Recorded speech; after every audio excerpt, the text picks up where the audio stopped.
estava de madrugada estudando a Bíblia, e aí me bati com essa mensagem, o deslumbrante suborno, que é o título do assunto que eu dei. E como sempre, quando eu sinto essas mensagens, eu sento e escrevo, porque depois você esquece mesmo. É interessante que ela estava guardada lá num canto faz alguns meses. Aí essa semana eu achei. E eu achei que deveria trazer essa mensagem para vocês, o deslumbrante suborno. Essa história ela está baseada em São João capítulo 3, versos 22 a 30. Ele diz assim: depois disto, foi Jesus com seus discípulos para a terra da Judéia, e ali permaneceu com eles e batizava. Ora, João também estava batizando em Enom, perto de Salim, porque ali havia muita água, e para lá concorria o povo e era batizado. Ora, entre os discípulos de João, parece um judeu que suscitou uma contenda com respeito à purificação. E foram ter com João e lhe disseram: mestre, aquele que estava contigo, além do Jordão, do qual tens dado testemunho, está batizando, e todos lhe correm ao encontro. Respondeu João: o homem não pode receber coisa alguma se do céu não lhe for dado. Vós mesmos sois testemunhas de que eu disse a vocês: eu não sou o Cristo. Eu fui enviado como seu precursor. O que tem noiva é o noivo. O amigo do noivo que está presente e o ouve muito, se regozija por causa da voz do noivo, pois esta alegria já se cumpriu em mim. Convém que ele cresça e que eu diminua. Quem era João Batista? A história de João Batista, ela remonta alguns anos antes desse fato. Na verdade, provavelmente 31 anos antes. Como é que foi a história de João Batista? O pai dele e a mãe estavam velhos e não tinham filhos.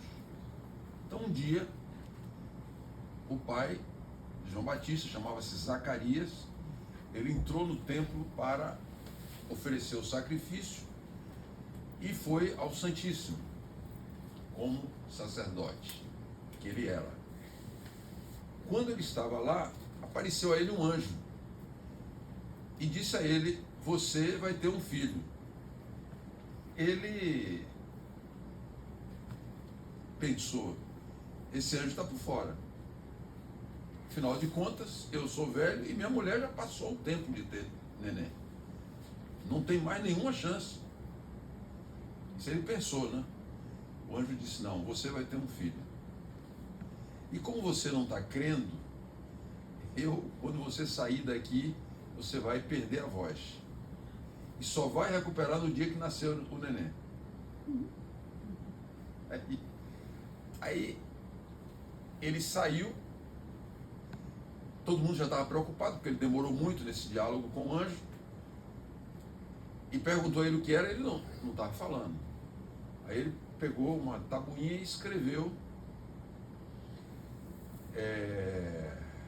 o que aconteceu com ele, né? E este filho dele, disse o anjo, vai ser o precursor do Messias, ou seja, é aquele que antecede Jesus.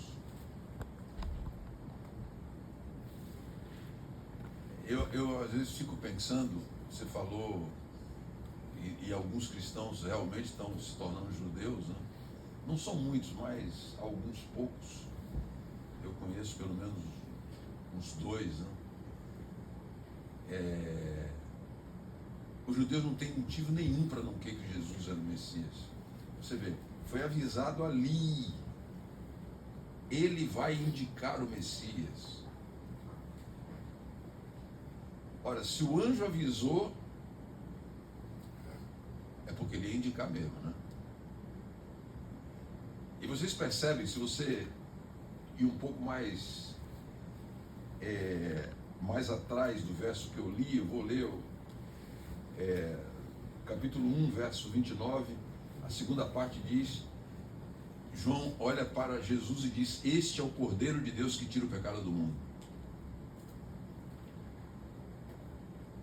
Antes ele disse, no meio de vocês está quem vós não conheceis, no verso 26 e 27, vem após mim, do qual eu não sou digno de desatar as correias. E no verso 34 ele disse, vi e tenho testificado, ele é o Filho de Deus. Identificou mesmo, né? Cordeiro, Filho de Deus. Mas o fato é que João nasceu e foi criado nessa direção de ser o precursor do Messias. Nazireu, não usou bebidas fortes, alimentação baseada na Bíblia, tudo certinho, cabelo comprido. E quando ele chegou numa determinada idade, provavelmente ali próximo de 30 anos, não sei o tempo real, ele vai para o deserto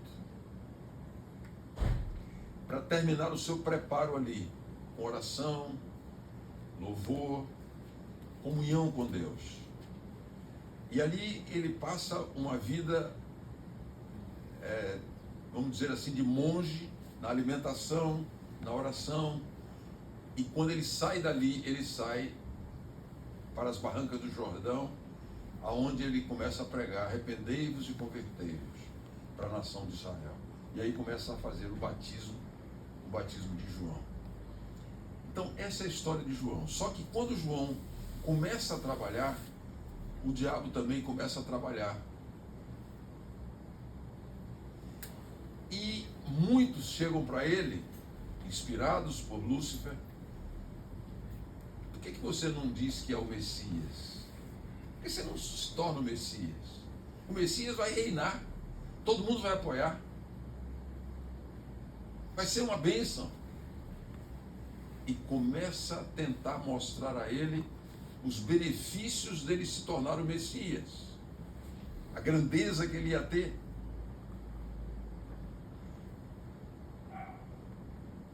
E Satanás faz essa tentativa de convencer João a ele aceitar que era o Messias. Esse é o deslumbrante suborno. Satanás tenta subornar ele para que ele saia do projeto de Deus. Mas Batista é muito firme.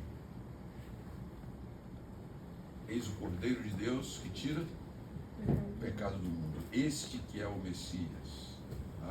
A grande visão de João Batista era Jesus. Essa era a grande visão dele, Jesus. Aquele que era esperado desde Adão. Porque quando Adão pecou, imediatamente Deus apontou que da semente da mulher viria o Messias. Viria o Cordeiro de Deus que tira o pecado do mundo. E João enxergava bem assim, mas Satanás procurou mostrar a João as glórias desse mundo, as vantagens dele ser o Messias, os benefícios dele ser o Messias, o poder que ele teria sendo o Messias. Sabe, eu queria dizer a vocês, e aí é que veio a mensagem nessa madrugada que eu falei para vocês, Satanás faz o mesmo com a gente, sabia? Tenta nos fazer desfrutar as glórias passageiras e efêmeras desse mundo. E muitos são enganados. E como engana, gente? Ao longo dos meus 77 anos, eu levei pelo menos uns 35,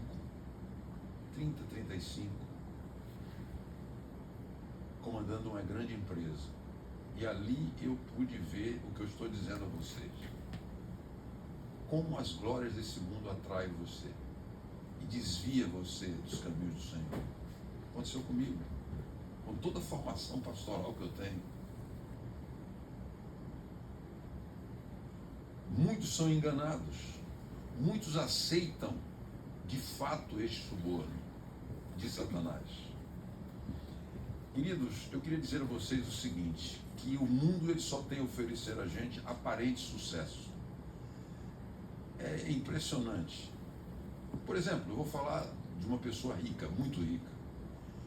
Quanto mais rico você for, mais você precisa ganhar para manter a riqueza. Mais você tem, mais você precisa ter.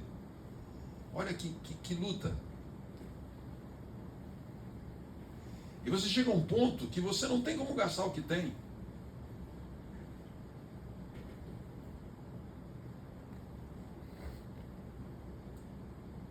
O poder é passageiro. Eu convivi com um dos homens mais poderosos da Bahia.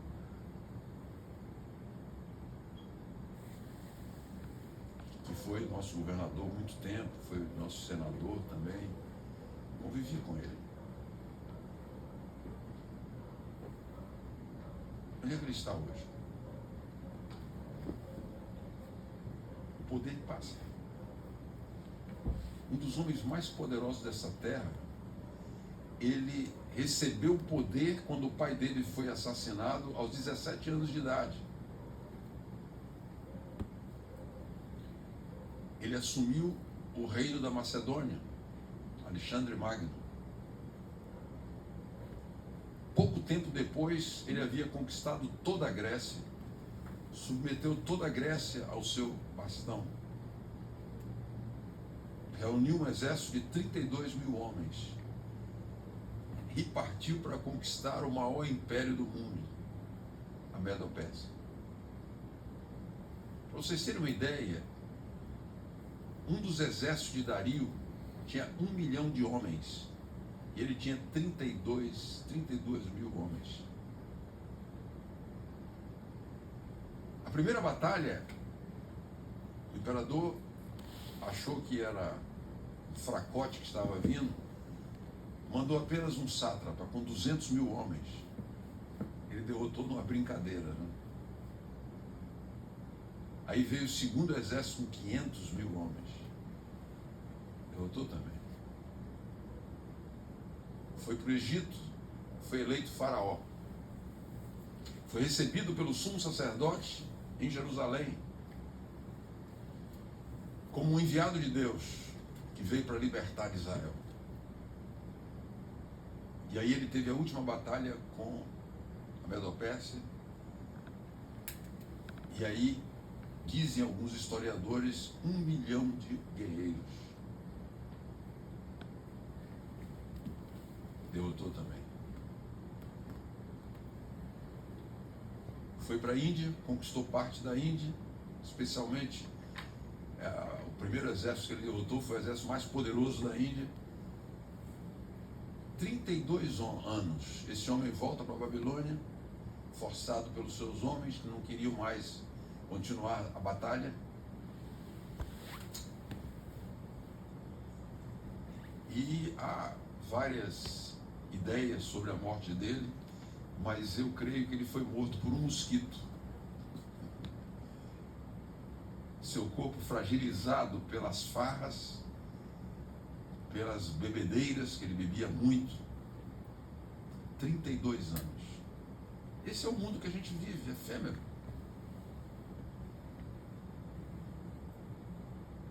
Nada. Queridos, Satanás e o seu mundo traz morte, destruição, gozo passageiro. É interessante que a Bíblia diz que há prazer no pecado. Não diz que não há prazer no pecado. Há prazer no pecado. Mas o fim do pecado é a morte, diz a Bíblia. Você tem muita alegria com o pecado, mas é passageira. Todas as alegrias que o mundo nos dá, que o pecado nos dá. Se você olhar da parte de drogas, de sexo, momentos de alegria e depois um vazio. Quem já participou sabe muito bem o que eu estou dizendo. um tremendo vazio. Ilusão. É isso que acontece. Agora, quando você tem a visão de João Batista, o Cordeiro de Deus, você recebe a coisa que o mundo não tem para lhe dar: paz. Paz de espírito. E queridos, eu era ateu, 19 anos, e quando eu vi a paz que as pessoas que eu me relacionava, cristãs, usufruía, isso me atraiu tremendamente para o cristianismo. E esse foi o primeiro passo para eu me voltar para o cristianismo. E Jesus disse: deixe-vos a paz, a minha paz vos dou, não dou a você a paz como o mundo a dá, porque o mundo não tem paz para dar. A tranquilidade.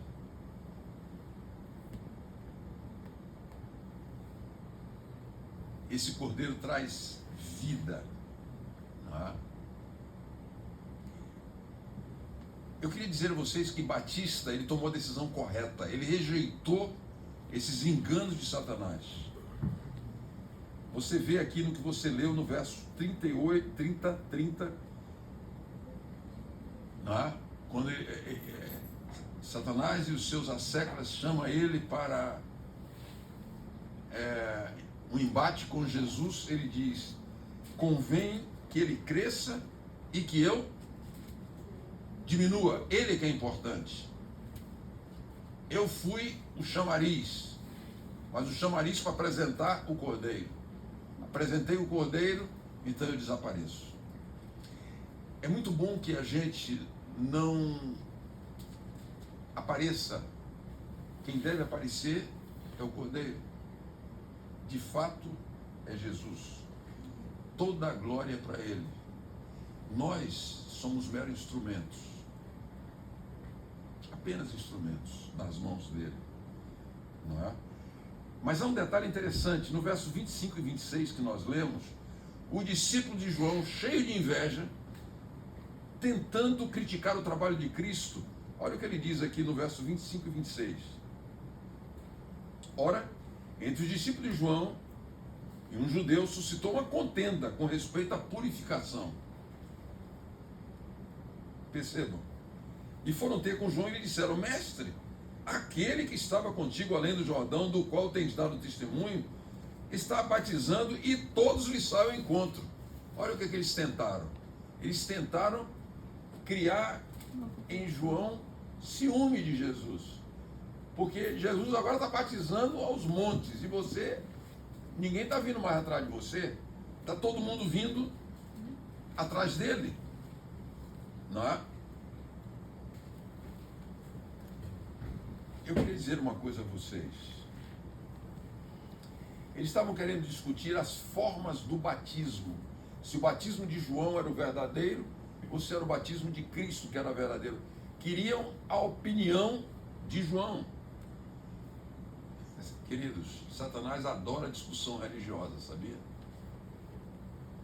Adora discussão religiosa. Mas o cristão não deve discutir religião. Eu me lembro quando eu me formei, eu cheguei em Salvador, eu podia dizer que era um galo de briga, né? Eu vivia testando aí com um e com o outro, né? Cheio de grego na cabeça, hebraico, então a gente chega com tudo na cabeça e eu vi que isso não leva a lugar nenhum. A contenda só leva a discórdia. Religião não se discute. Você não prega uma igreja. Eu, pelo menos, não prego uma igreja. Vocês nunca me viram falar de uma igreja. Eu prego uma pessoa. Eu sei que há pessoas aqui que já me ouvem há muitos anos. Nunca me viu falar de uma igreja. Nunca. E nem vai ouvir. Eu falo de uma pessoa. Igreja é consequência dessa pessoa que é Jesus te levar a ela. Eu tenho minha consciência pessoal e tenho minha certeza pessoal. Mas eu não prego uma igreja, eu prego uma pessoa. E é isso que Jesus espera de cada um de nós. Batista, ele fixou os olhos em Jesus, o Cordeiro de Deus que tira o pecado do mundo. E ele disse: importa que ele cresça e que eu diminua. Eu tenho um livro de cabeceira. Alguém me perguntou por que o seu livro de cabeceira não é a Bíblia. Eu vou explicar. Porque eu acho que a Bíblia não é um livro para você ler deitado. Né? A Bíblia é um livro que você lê sentado, né? É a palavra de Deus. Então, o meu livro de cabeceira eu leio deitado.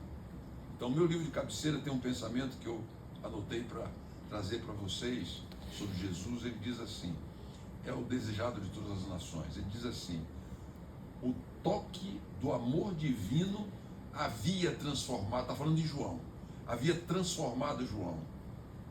Ele vivia em uma atmosfera livre da contaminação, do egoísmo e da ambição.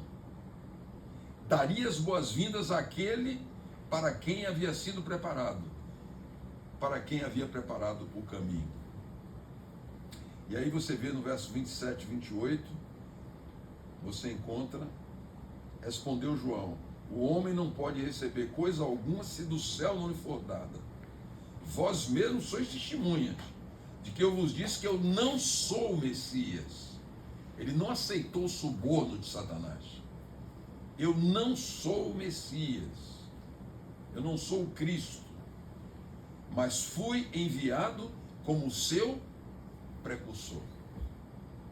Então João era o precursor do Messias, de fato, e não o Messias. Ele era um amigo, o mensageiro. E você? Pensa um pouquinho. O que você é de Jesus? Alguém falou aqui da situação do mundo, as guerras. Você está na iminência de uma guerra bem pior do que essa que está acontecendo, né? A China dizendo que vai invadir Taiwan e os Estados Unidos dizendo que vai defender. Imagine. Interessante, quando você lê o livro do Apocalipse, ele mostra que nos últimos dias, esses dias que nós estamos vivendo, quem está segurando a guerra são os anjos de Deus.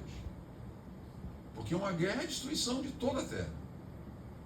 Imagina uma guerra entre a China e os Estados Unidos. Cada um mandando 500 foguetes para cheio de bomba atômica. Imagina. Que tremendo será. Os anjos de Deus estão segurando, né?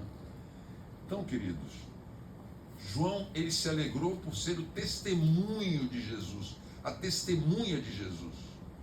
É isso que deu alegria a ele. Ele se esvaziou do eu.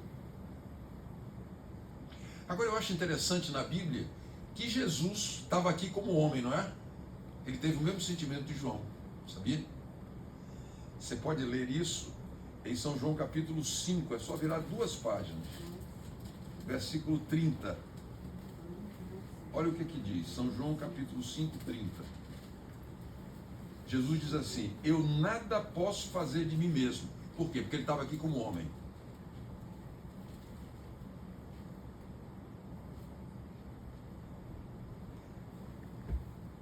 Na forma porque ouço, julgo. O meu juízo é justo, porque não procuro a minha própria vontade, e sim a daquele que me enviou. Olha o que Jesus diz: eu não procuro fazer a minha vontade, eu procuro fazer a vontade do que me enviou. Quem? O Pai. Ele estava como homem, não é? Queridos, Jesus só buscava a vontade de Deus. Nós deveríamos sempre buscar a vontade de Deus. Sabe por quê? Porque a vontade de Deus é o melhor para a gente. É fantástico isso. Deus nos encherá da sua luz à proporção que a gente vai se esvaziando de si mesmo. Deus enche do seu espírito todos que se voltam para Ele. Os líderes de Israel queriam seguir os próprios caminhos. Os líderes de Israel, falei aqui a semana passada, queriam a glória deste mundo. Na verdade, eles queriam aferir a sua vida pelos engodos de Satanás. Eles foram subornados por Satanás, buscando a glória desse mundo, viver do jeito desse mundo, da moda desse mundo, com os exemplos desse mundo. E aí, queridos, este mundo é onde vivemos, mas não deve ser o mundo que deve dar direção à vida da gente. Podemos possuir riquezas, mas a riqueza não pode nos possuir. Isso é fácil? Não. Mas nós temos exemplos na Bíblia. Nicodemos era um dos homens mais ricos de Israel. Dizem o mais rico homem de Israel. E aceitou o Messias. E seguiu o Messias até o fim de sua vida. Fantástico isso, não é? Jesus um dia ele contou uma parábola que eu queria, antes de caminhar para o fim, trazer para vocês. Essa parábola está em São Lucas capítulo 12, versículos 16 a 21.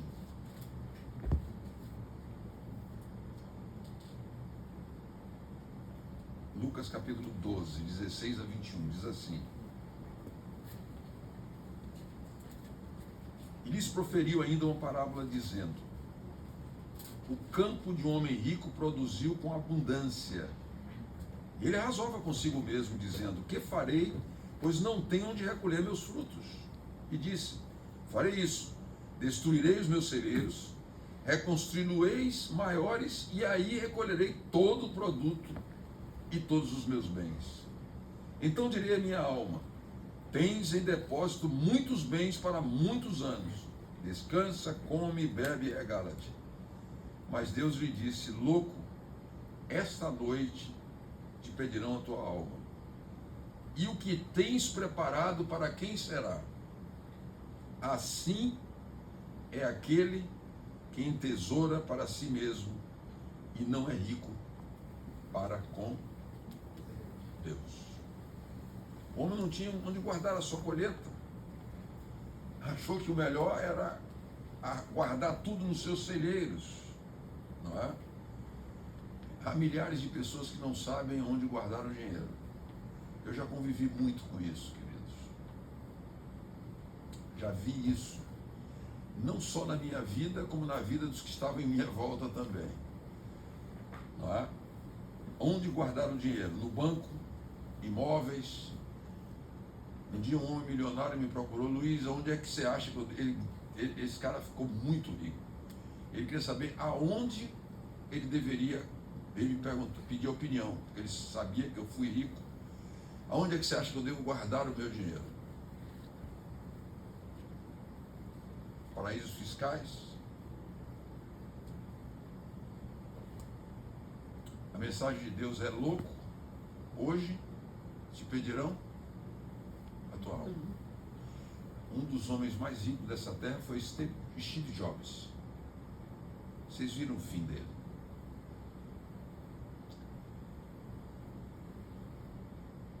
Um homem de uma inteligência rara, né? Definhando.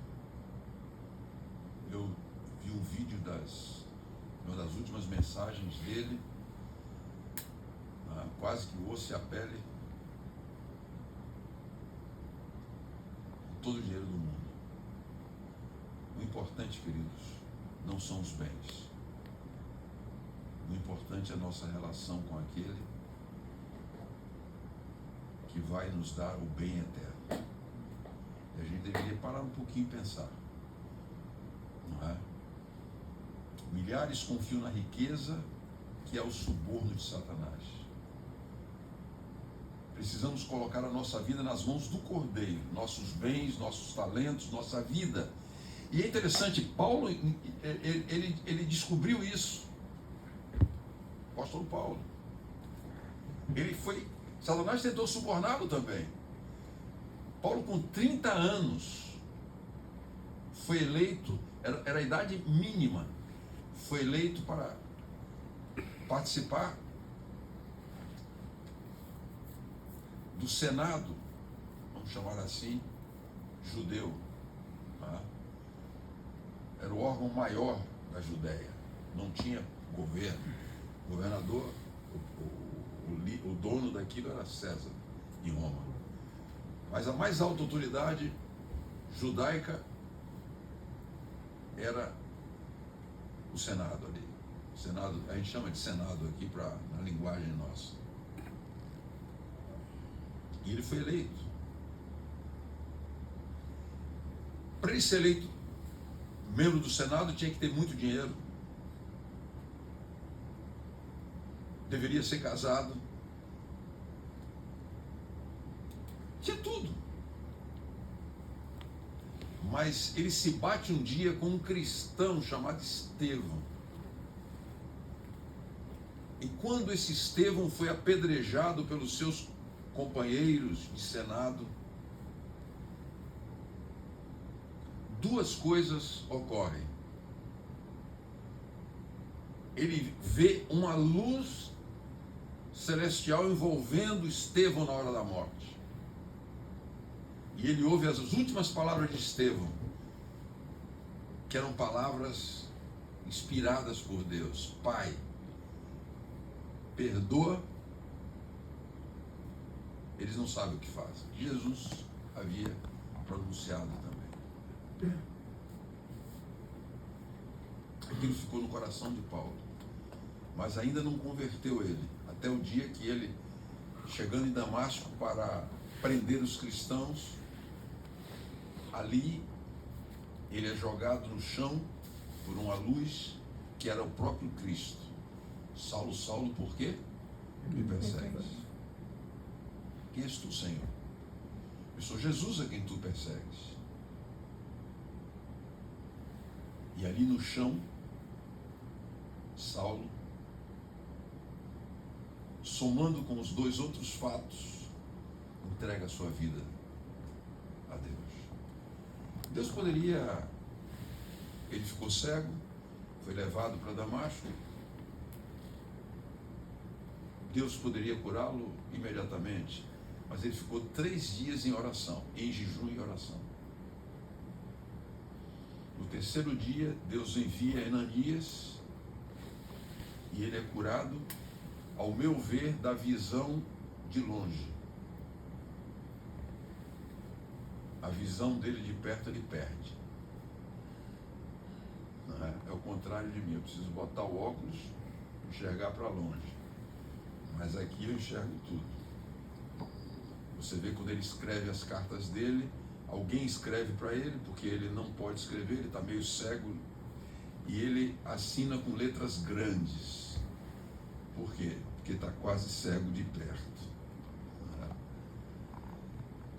Queridos, ele não caiu no suborno de Satanás. Tenham muito cuidado, porque esse suborno ele é oferecido a todos nós. Não permita que Satanás suborne você, oferecendo o mundo, suas atrações, riqueza, poder, domínio, prazer. Que o comandante da sua vida seja Jesus.